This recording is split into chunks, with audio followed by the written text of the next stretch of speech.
Sometimes a person's greatest moment of triumph comes not from defeating external obstacles, but from overcoming internal challenges.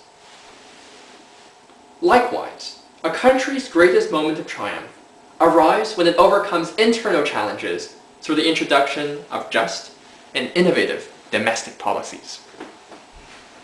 Canada's greatest internal challenge is not a new problem, but an old one, and one that grows increasingly worrisome with the rapid rise of globalization and economic change.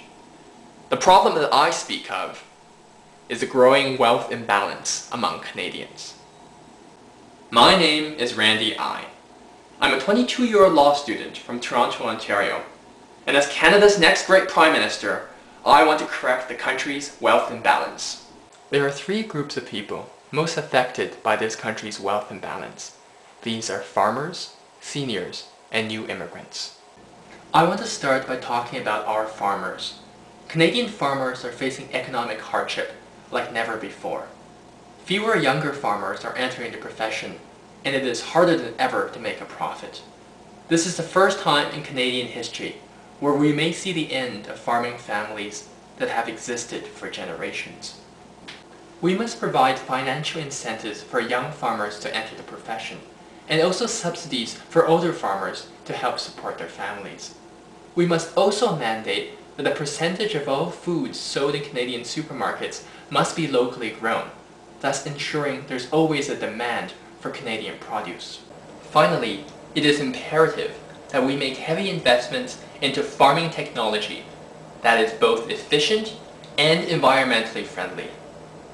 Only then can we ensure that our farmers can compete in the global market.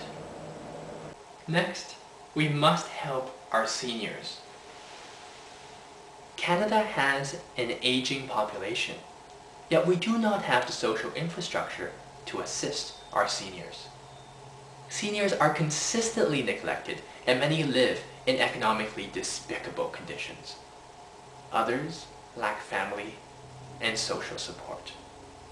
As Prime Minister, I will invest in more community programs and social services for seniors, so that even in old age, Canadians will never lose their dignity. Most importantly, I want to ensure the adequate funding of our strong public healthcare system. The truth is, the most intensive use of healthcare resources occurs in the last 15 years of one's life. The introduction of a private healthcare system would not only further exacerbate inequality, but also deprive seniors of the crucial medical services that they deserve. Likewise, we need to protect and invest in our immigrant population. Canada is desperate for skilled and educated immigrants as we face labor shortages in many economic sectors. One of the greatest barriers that immigrants face is learning the language. Consequently, we must establish a national program to offer continuous and intensive language training for all immigrants. Furthermore, many skilled and professional immigrants are forced to work in non-related fields because they cannot become accredited in Canada. As a result, we need to establish a centralized system whereby foreign credentials and professional degrees can be matched accurately with their Canadian equivalents. Canada must become a country where immigrants may achieve their full potential.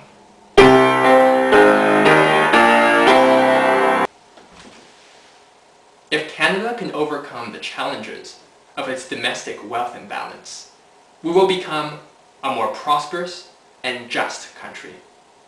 By treating our people with compassion, dignity, equality, and respect, we can become a model for the entire world. For great nations need great leaders. I want to be your next great leader. I want to be your next great Prime Minister. Thank you.